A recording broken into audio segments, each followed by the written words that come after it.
ಯಾರದು ಇಲ್ಲಿ ಮಲಗಿರೋದು? ಯಾರದು? ಯಾರದು?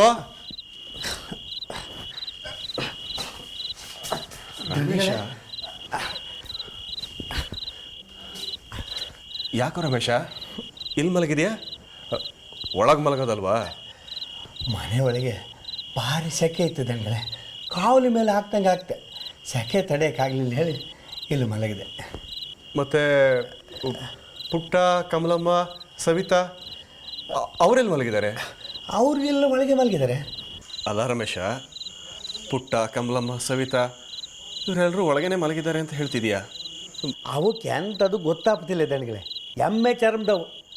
ರಾತ್ರಿ ಹೊದ್ದು ಮಲಗಿದ್ರೆ ಬೆಳಗ್ಗೆವರೆಗೂ ಗೊರಕೆ ಹೊಡೆಯೋದು ಅಷ್ಟೇ ಕೆಲಸ, ಬೇರೆ ಎಂಥದ್ದು ಗೊತ್ತಿಲ್ಲ. ಅದು ಸರಿ ದಂಡಗಳೇ, ಇಷ್ಟೊತ್ತಂಗೆ ನೀವೆಂತ ಎಚ್ಚರ ಮಾಡ್ಕೊಂಡು ಬಂದಿದ್ದು? ನಿನಗೆ ಗೊತ್ತಲ್ಲ ರಮೇಶ, ಇಷ್ಟೊತ್ತಿನಲ್ಲಿ ನನ್ನನ್ನು ಎದ್ದಳಿಸೋದು ಏನು ಅಂತೇಳಿ. ಮತ್ತೆ ಕನಸು ಬಿತ್ತಾ? ಹೌದು ಕಣ. ಆದರೆ ರಮೇಶ, ಇವತ್ತಿನ ಕನಸು ಯಾಕೋ ತುಂಬ ಬಲವಾಗಿ ಕಾಡ್ತಾ ಇತ್ತು ಕಣ, ತುಂಬ ಬಲವಾಗಿ ಕಾಡ್ತಾ ಇತ್ತು. ನನ್ನ ಮಗ ಇಲ್ಲೇ ಎಲ್ಲೋ ತುಂಬ ಹತ್ತಿರದಲ್ಲೇ ಇದ್ದಾನೆ. ಒಂದಿನ ಅವನ್ನ ಎತ್ಕೊಂಡು ಮುಚ್ಚೋ ನನ್ನ ಆಸೆಗೆ ಜೀವ ಬಂದಂಗಾಗಿದೆ. ಆ ದಿನ ತುಂಬ ದೂರದಲ್ಲಿಲ್ಲ, ಹತ್ತಿರದಲ್ಲೇ ಇದೆ ಅಂತ ಅನ್ನಿಸ್ತಾ ಇದೆ. ಆದರೆ ಎಚ್ಚರ ತಕ್ಷಣಕ್ಕೆ ಮತ್ತೆ ಎಲ್ಲ ಸ್ಪಷ್ಟ. ಬಿದ್ದಿದ್ದ ಕನಸೆ. ಇದು ಕನಸೆ ಬಿಡು ಅಂತೇಳಿ ಮನಸ್ಸು ಅನ್ನೋಕ್ಕೆ ಶುರು ಮಾಡಿಬಿಟ್ಟಿದೆ.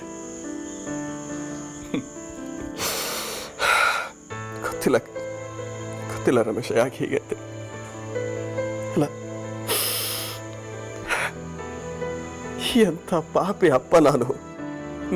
ನನಗಳೇ, ಕೆಲವೊಮ್ಮೆ ಮುಂದೆ ನಡೆಯೋ ಘಟನೆಗಳು ಕನಸಾಗಿ ಬಂದು ಸೂಚನೆ ಕೊಡ್ತದೆ. ಇದು ಅಂತಿಂತ ಸೂಚನೆ ಅಲ್ಲ. ಬಹಳ ಸಮಯದಿಂದ ಕಾಯ್ತಾ ಇರೋ ದೇಹಕ್ಕೆ ಜೀವ ಬಂದು ಸೇರ್ಕೊಳ್ಳೋಂಥ ಸೂಚನೆ. ಎಂಥದ್ದು ಯೋಚನೆ ಮಾಡಿಬಿಡಿ, ಎಲ್ಲ ಸಮ ಆಗ್ತದೆ. ರಮೇಶ,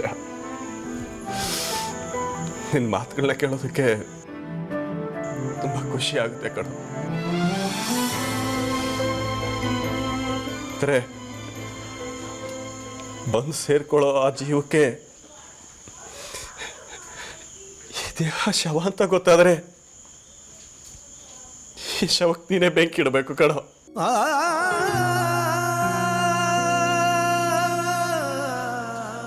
ನೀನೇ ಬೆಂಕಿ ಇಡಬೇಕು. ಎಂಥ ಮಾತು ಅಂತ ಮಾತಾಡ್ತೀರಿ ದರ್ಗ. ಹಳೇದೆಲ್ಲ ಹಳೇದಾಗ್ತದೆ. ಯಾವುದೋ ದೇಶದ ರಾಜ್ಕುಮಾರಿ ಥರ ಕಾಣ್ತಿದ್ದೆ. ಎಂತ ಕತೆ ನಿಂದು? ನೀಂಗೆ ಹಂಗೆ ಅನಿಸ್ತಲ್ಲ, ಸಾಕು ಬಿಡು. ಅನಿಸ್ತು ನಾ ಬತ್ತೆ. ಏ ಪಚ್ಚಿ, ನಿಲ್ಲ ನಾ ಕದ್ದಿದ್ದಂತಕ್ಕಂತ ಕೇಳಲೇ ಇಲ್ಲ ನೀನು. ಹೇಳ ಮಾರೈತಿ, ಇಲ್ದಿದ್ರೆ ಇವತ್ತಿಡೀ ನೀನು ನಾನು ಬಿಡುದಿಲ್ಲ ಅಂತ ಗೊತ್ತಿತ್ತು. ನನ್ನ ಬೋನ್ ಎತ್ಲಾಗ ಹೋದ. ಓ, ಇದನ್ನು ಕೇಳೋಕ್ಕೆ ನಾನು ನಿಲ್ಸಿದ್ದ? ನನಗೆ ಓದೇ ಬೇಕಾಗಿತ್ತು. ಇಲ್ಲ, ಶಾಲೆ ತನಕ ಹೋಗತ್ತೆ ಅಂತ ಹೇಳ್ಬೋದ. ಹೌದಾ? ಸರಿ ನಾ ಬತ್ತಿ. ಏ ಬೈ ಎಂಥ ವಿಷಯ ಅಂತ ಹೇಳೋಗು, ನಾನು ಖುಷಿ ಪಡ್ತೆ. ಎಂತ ಇಲ್ಲ, ನಿನ್ ಕೆಲಸ ನೀ ಕಣ್ಕೊ. ಬಾ ನನ್ನ ಕೆಲಸ ನಾ ಕಂಡ್ಕತೆ ಕೂಸೆ. ಹೋಗು, ಇನ್ನು ಮುಂದೆ ಭಾರಿ ಕೆಲಸ ಇತ್ತು ನಿನಗೆ. ನಿಂಗಲ್ಲ, ನನಗೆ. ಬಿಂಕದ ಸಿಂಗಾರಿ.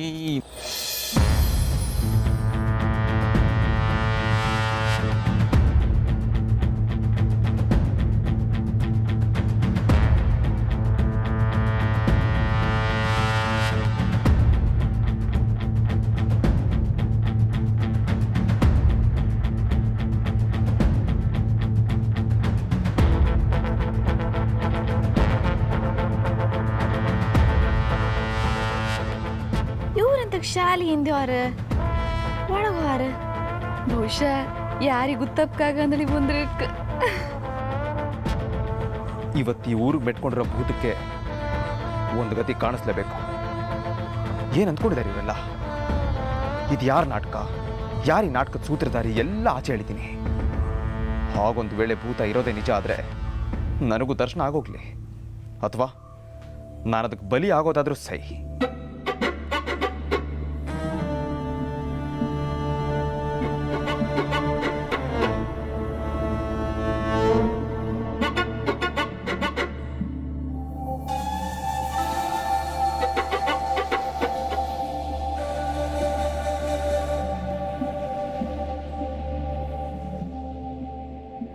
ಅಯ್ಯಯ್ಯೋ, ನನ್ನ ರಾಜ್ಕುಮಾರ್ನ ಹತ್ರ ಎಲ್ಲ ಹೇಳ್ಕೊಂಡು ಬಿಡ್ಕಿವತ್ತು.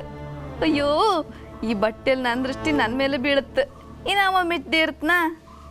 ಎಂಥ ಚಂದ ಸಂದರ್ಭ ಬಂದಿತ್ತು. ನಾವಿಬ್ರು ಶಾಲೆ ಮಕ್ಕಳ ಥರ ಕೂತ್ಕೊಂಡು ಎದುಲಿದ್ದೆಲ್ಲ ಹೇಳ್ಕೊಂಡು ಗಟ್ಟಿ ತಪ್ಕೊಂಡು, ಅಯ್ಯೋ ನಾಚಿಕೆ ಆಯ್ತು ನನಗೆ.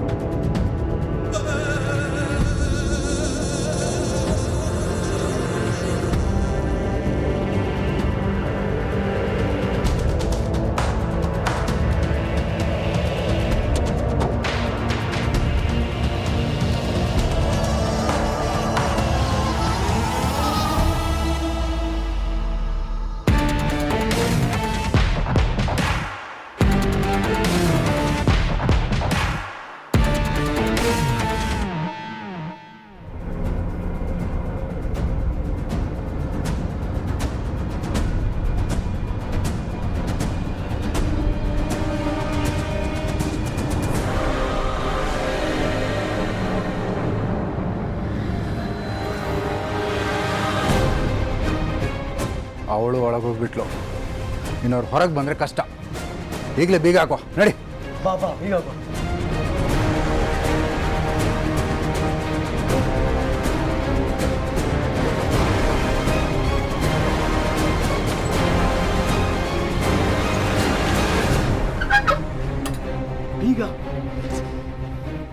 ಬೀಗ ಹಾಕಿದ್ರೆ ನಾವೇ ಅಂತ ಗೊತ್ತಾಗ್ತಲ್ಲ ಮಾರೆ. ಮೆತ್ತಗೆ ಮೆತ್ತಗೆ ಸದ್ದು ಮಾಡಬೇಡ, ಜನ ಬರ್ತಾರೆ. ಇನ್ನು 2 ನಿಮಿಷ, ನಡಿ.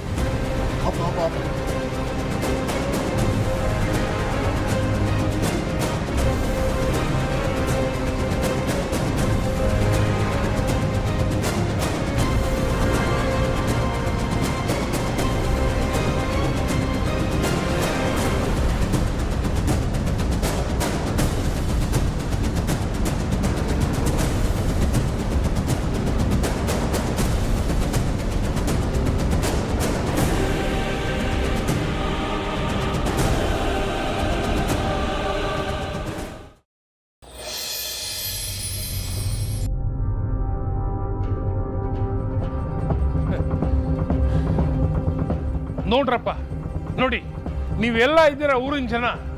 ಎಲ್ಲರೂ ನೋಡಿ, ನಮ್ಮ ಊರಿನ ಟೀಚರ್ನ ಅಸಲಿ ವ್ಯವಹಾರ. ವಾರ ಇಡೀ ಆಚಾರ, ಭಾನುವಾರ ನೋಡಿದ್ರೆ ವ್ಯಭಿಚಾರ.